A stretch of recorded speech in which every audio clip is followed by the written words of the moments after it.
Hey guys, today we're going to be talking about depression. Now, I know don't click off of this, but depression is a serious topic that is not addressed as much as it should be, especially in the modern church and even in the modern world. It's just a taboo topic to talk about. Now, a little bit background to where I got into really learning about what depression was is I grew up in a loving family. I had two parents. I had a older brother and a younger brother, and that itself could kind of make you feel a little depressed. But being a middle child, I still had a surrounding family that loved me and supported me in things. And so I like to exude joy. I smile a lot like I'm doing right now. I was the kid in school who just always was kind of excited to be there, to be around friends and to hang out with people. And so when I started getting into school, I started to notice not everybody smiled as much as me. Not everybody was as excited to be in school, and I couldn't blame them. It was school. But when I would hang out with friends, I really realized that they weren't always as happy as I was. Now, I just pushed this off for years. I was just like, oh, they're different. They really don't like hanging out with me that much. Whatever it was, I just kind of pushed it off as that was the way things were.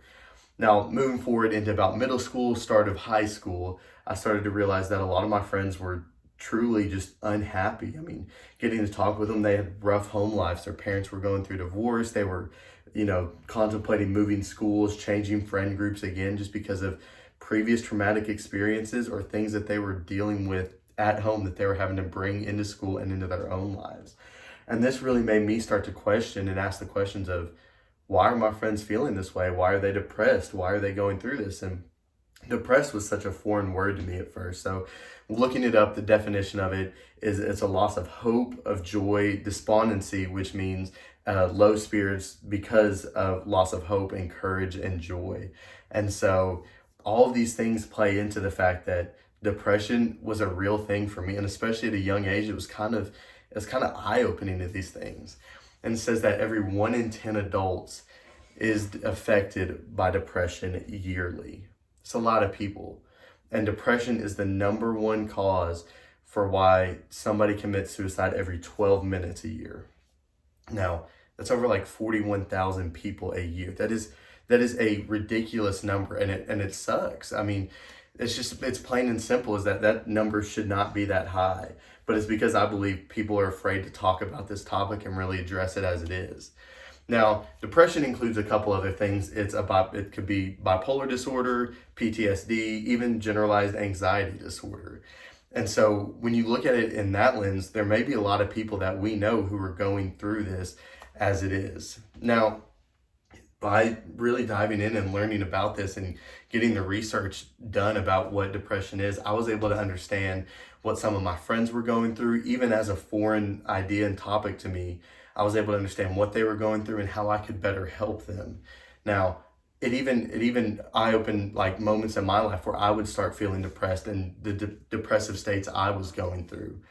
But what really changed was around my junior and senior year of high school. I'd really gotten involved in the church, and I was able to talk to a lot of pastors on these feelings of depression, of how my friends are reacting and how to handle and be there for somebody who's going through that. And one of the most eye-opening things I got was from Pastor Amir Rosenport. He's actually one of the professors at the college here. He kind of eye-opened the thing of a lot of people in church today view mental illness, especially when it comes to depression and feeling down low like that. They view it as just something that, oh, you need to go to God about, you need to go to God about. But he shattered that perspective and said, well, God has given us all the resources down here to handle it as well. As much as we rely on God, he's also given us the research, the medications, and the abilities to be able to solve and handle mental illness as it is. Because it says that a lot of personal family history, depression, any major life changes, trauma, stress, if people are going through divorce, going through big moves, it really affects depression. And even women experience depression twice as likely as men are. Now, that is crazy that this world is going through so much, and there's so many people who are like clinically diagnosed as depressed, and they're not addressing this topic. The church is not wanting to address this topic. But when we really understand that God created us and he doesn't want us to feel this way, he wants us to be able to be healed, to be whole and not depressed, not be low in spirits. And that's the fact that God has given us the medicine, the researchers, people who have careers in psychology to be able to understand the way our brains work and to be able to figure out how to get us out of these depressive states. I think there can be a cultural shift with that. Now, learning a lot about this has really helped me be a better friend, a better brother, a better son, just handling anybody in my life who I love and care about who's going through a depressive state. I mean, even in youth ministry, it is so helpful to be able to realize depressive tendencies, depressive patterns to either stop somebody in a depressive state or stop it before they get in a depressive state.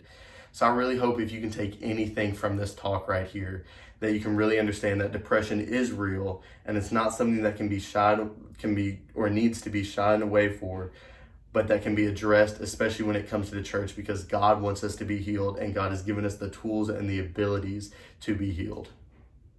Thanks.